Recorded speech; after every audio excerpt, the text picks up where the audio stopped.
Pertanyaan pertama Ustaz, masih berkenaan dengan masalah keluarga Ustaz. Ya. Yaitu Ustaz, bila rasa cinta itu telah sirna, apa yang harus dilakukan?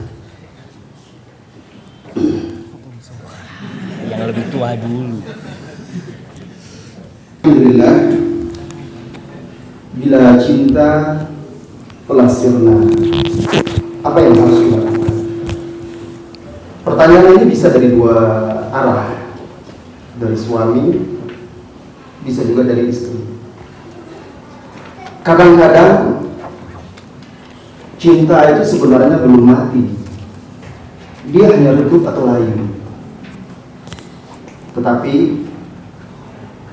karena kita jauh dari Allah, tidak mengembalikan permasalahan kita kepadanya, maka kita menjadi buta dan gelap mata. Akhirnya kita menganggap tidak ada lagi asa bersama pasangan hidup kita. Saudara-saudari, kaum muslimin dan muslimat, seorang yang istiqomah, salah satu sifatnya senantiasa at-taslim, menyerahkan urusannya, mengembalikan urusannya kepada Allah Subhanahu wa Ta'ala.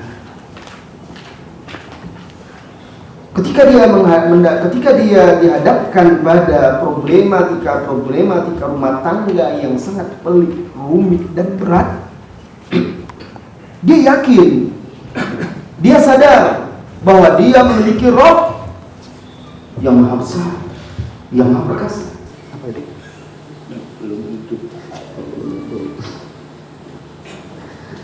Yang maha penyayang, Rabb yang menegaskan di dalam firman-Nya, inna ma'al usri yusra,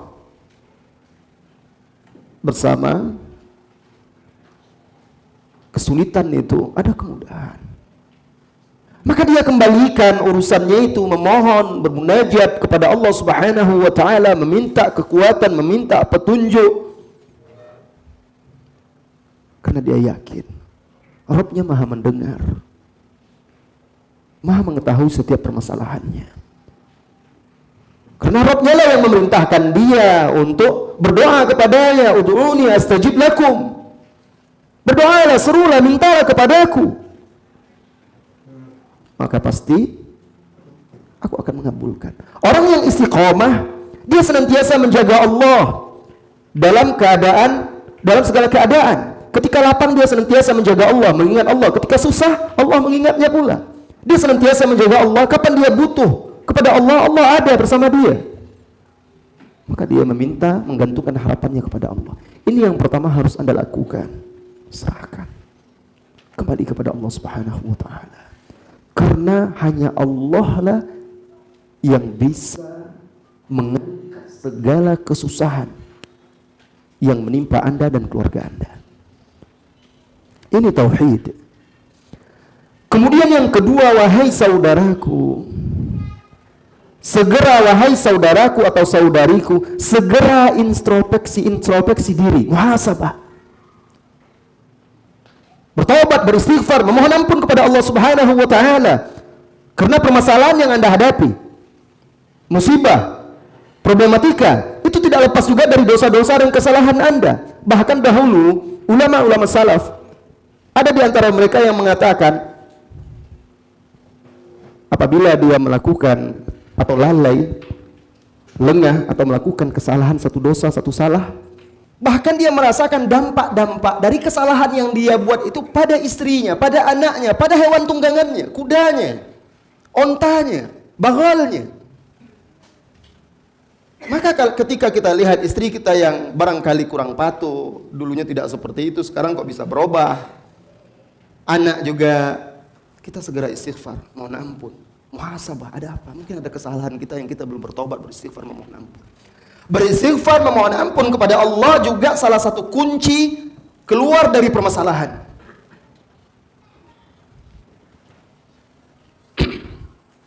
Kemudian setelah itu Wahai saudara-saudariku, hadapi permasalahan itu dengan tenang, lapang dada, kepala dingin.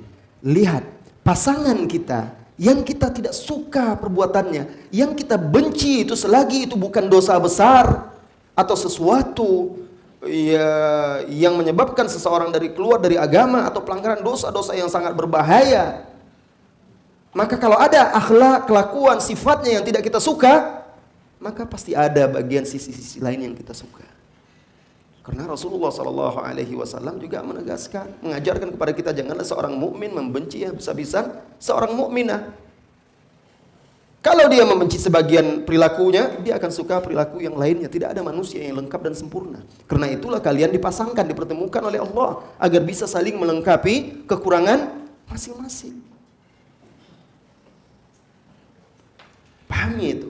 Kalau istri kita punya salah, punya kekurangan, kita juga punya. Kalau suami kita punya salah, punya kekurangan, kita juga punya. Dan kita tidak bisa memaksakan dia harus menutup, menghilangkan sifat karakter yang mungkin sudah menjadi bawaan dia, yang sulit bagi dia untuk merubahnya. Tinggal kita lagi bisa memaklumi kekurangannya itu, dan kita juga bisa melihat kekurangan kita. Lihat kekurangan kita, lihat kelebihan pasangan kita.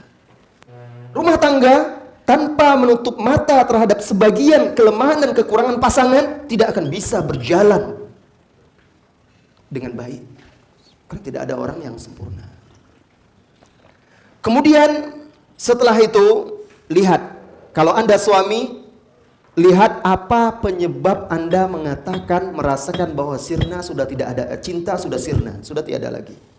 Apa penyebabnya? Pasti ada sebabnya, lihat. Kalau penyebabnya karena pertengkaran yang terus-menerus, Anda merasa tidak cocok lagi, apa penyebab pertengkaran tersebut? Apa permasalahannya? Maka bermusyawarahlah, minta pendapat orang-orang yang soleh, bertakwa, berilmu, dan amanah. Minta nasihat, minta pendapat. Harus duduk, ceritakan kepada dia permasalahan.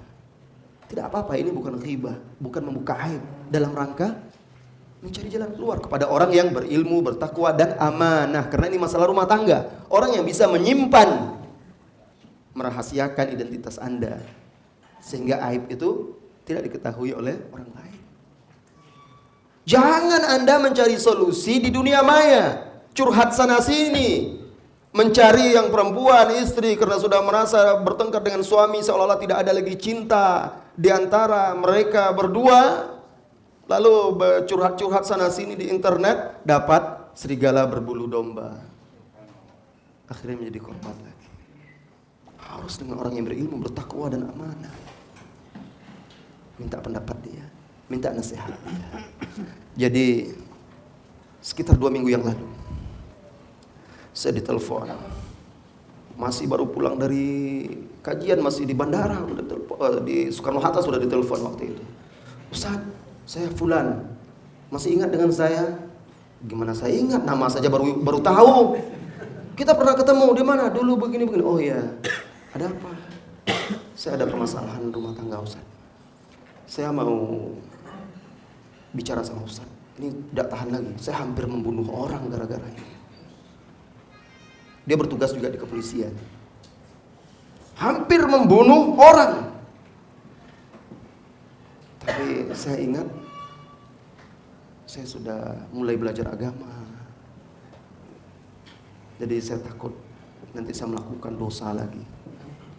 Jadi saya minta nasihat. Baik, sampai di bandara kita ketemu. Tunggu saja jam sekian, nanti perkiraan mendarat jam sekian kita ketemu. Ringkasnya, dia ketemu. Dia bercerita, ceritakan semuanya. Istrinya selingkuh. Tapi dia masih mencintai istrinya. Oh, kalau begitu kamu harus bawa istri kamu. Kita tidak bisa mendengar satu pihak saja. Baik, besok kita ketemu. Datang ke rumah. Datang suami istri. Datang. Istri suaminya saya suruh cerita lagi. Selesai, giliran istrinya cerita. Istri nggak mau cerita. Dia gini aja, Ustaz. Istri itu kan cerminan suami kan? Bagaimana suami seperti itu pula istri kan Ustaz? Oh, dia langsung seperti itu. Ya, bisa jadi seperti itu. Karena suami adalah teladan bagi istri. Nah, seperti itulah kejadiannya Ustaz. Maksudnya, ya, sebagaimana dia, seperti itu pula lah saya. Mau bagaimana lagi? Jadi intinya ini balas dendam ini. Suaminya tertunduk. Akhirnya kita saya nasihati untuk bertaubat mereka kepada Allah Subhanahu wa taala. Inilah jalan-jalan yang tidak baik, jalan-jalan syaitan. Lalu saya tanya lagi, apakah masih ingin bersama? Istri tidak mau lagi. Suami saya masih mau, Ustaz. Istri saya dengan anak saya masih tetap. Saya tidak mau, tidak ada cinta lagi. Cinta itu sudah padam, Ustaz, sejak lama. Saya bertahan hanya karena anak ini. Kalau ini permasalahannya beda, ini permasalahannya dosa-dosa yang pernah mereka lakukan. Ini dosa-dosa besar. Tapi sebenarnya kalau mereka mau bertobat, memperbaiki diri, bertobat kepada Allah, bisa saja memperbaiki diri mereka. Nah jadi, lihat permasalahan itu. Apa penyebab cinta itu padam? Kalau hanya masalah-masalah sepele, karakter, akhlak, sifat yang barangkali istri yang pemarah, istri yang cerewet, atau yang selalu menuntut lebih dan segala macam, atau suami yang pemarah, suami yang jarang di rumah, sibuk dengan pekerjaannya, ini masih bisa diobati, masih bisa diperbaiki. Tapi kalau masalah-masalah besar, tidak sholat, masalahnya kaitannya dengan agama, itu beda. Maka Bapak, Ibu, Saudara-saudari, khususnya yang bertanya tadi, cari tahu apa sebabnya cinta Anda padam.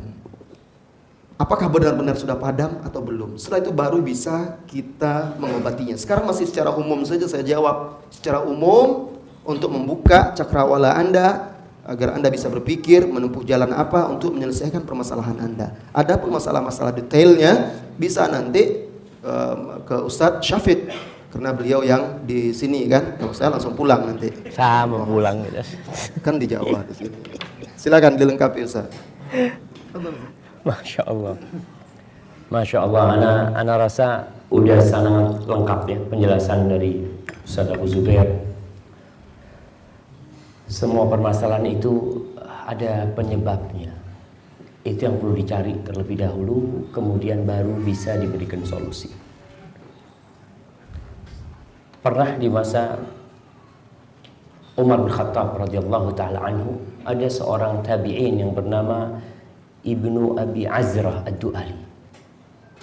Dia itu terkenal mesti istri wanita yang dia nikahin itu akhirnya minta khulu.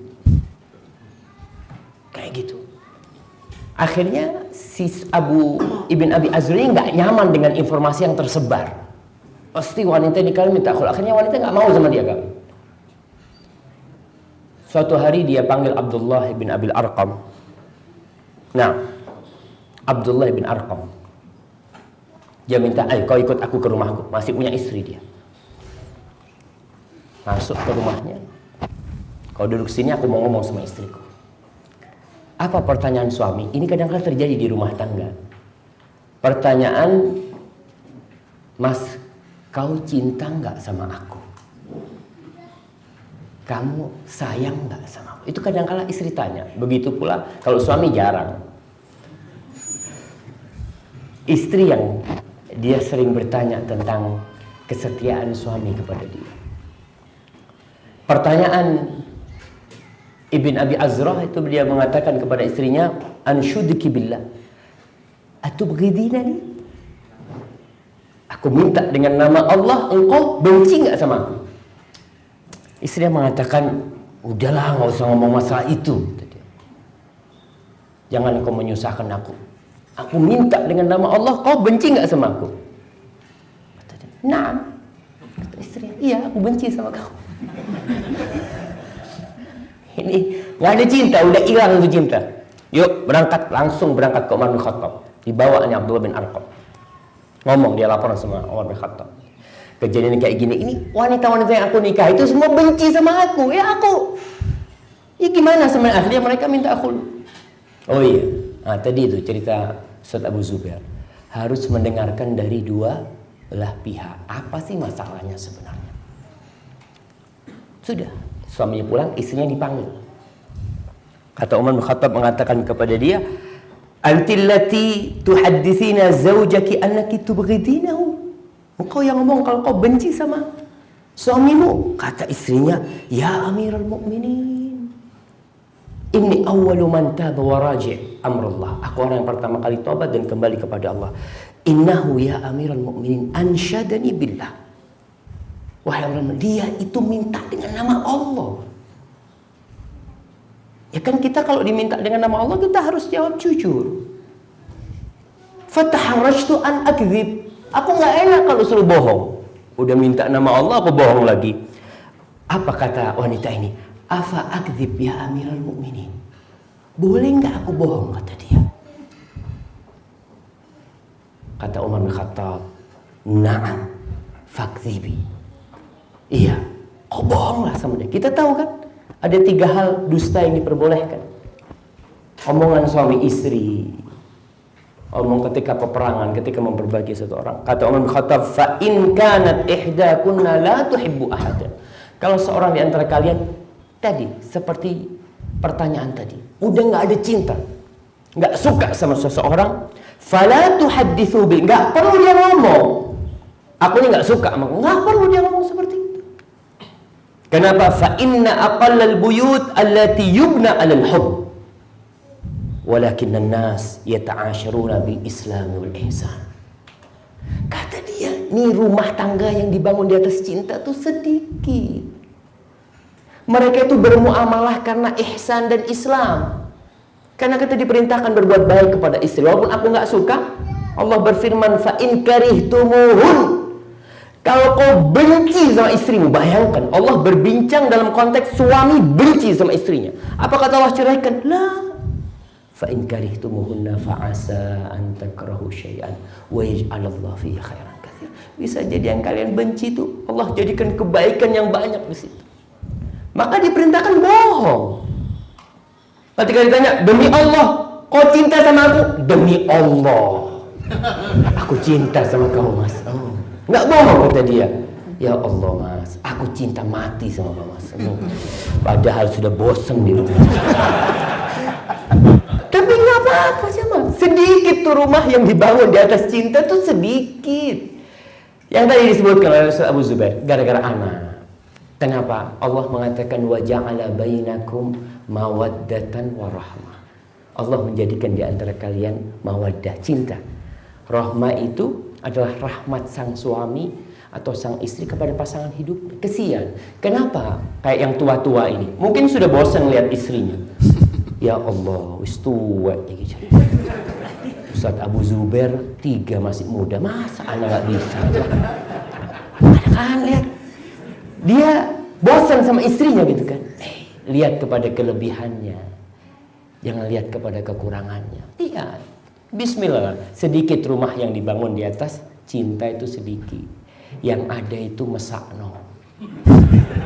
Sama aja, jangan ketawa. Itu istri-istri kadang lihat suaminya, ya Allah, saat aja sudah pakai tongkel. Ya. Coba karena bukan anak, kesian sama suami anak. Banyak yang minta anak itu. Cuma kesian sama suaminya ini. Kadang-kadang seperti itu. Jadi zaman tadi. Jangan berpikir cinta lah. Yang ada bismillah. Kita dibangun rumah tangganya di atas ihsan, berbuat baik. Kita diperintahkan berbuat baik sama binatang, bayangkan. Sama binatang kita suruh berbuat, apalagi sama istri kita, ibu dari anak-anak kita. Atau istri terhadap suaminya yang merupakan bapak dari anak-anaknya. Bismillah, terus berbuat baik. Hasan Al-Basri, memang jadi masalah kadang-kala kita salah milih pasangan hidup. Di awalnya itu kesalahan pertama di situ. Hasan Al-Basri pernah ada yang konsultasi sama dia. Ini orang mau menikahkan putrinya. Kata Hasan Al-Basri, la tuzawwij ibnataka illa min taqi. Engkau jangan nikahkan putrimu kecuali kepada orang yang bertakwa. Yang bertakwa. Kenapa? In ahabbaha akramaha wa in lam yuhibbaha lam yadlimha. Kata Hasan Al-Basri, itu orang yang bertakwa, kalau dia cinta sama istrinya, maka akan dimuliakan istrinya. Tapi ketika sang suami benci sama istrinya, maka suami tidak akan mendolimi istrinya. Karena takwa. Wah, dia takut sama Allah. Urusannya memang nggak ada yang lihat, tapi Allah tahu. Tadi urusannya memang keimanan. Hadza wallahu a'lam bissawab. Baru satu soal. Tinggal satu lagi sih. Ini sudah puluhan ya. Ya, teringat dengan hadis Rasulullah SAW. La yafruq mu'minun mu'minatan in kariha minha khuluqan radhiya minha akhar. Tidak sepantasnya seorang mukmin itu membenci seorang mukminah. Kalau dia nggak suka satu sisi sifat, dia masih senang dengan sisi sifat yang lainnya. Masih banyak. Nah, itu saling melengkapi. Barakallahu fikum. Jazakumullah khair. تتنزل عليهم الملائكة ألا تخافوا ولا تحزنوا وأبشروا بالجنة التي كنتم توعدون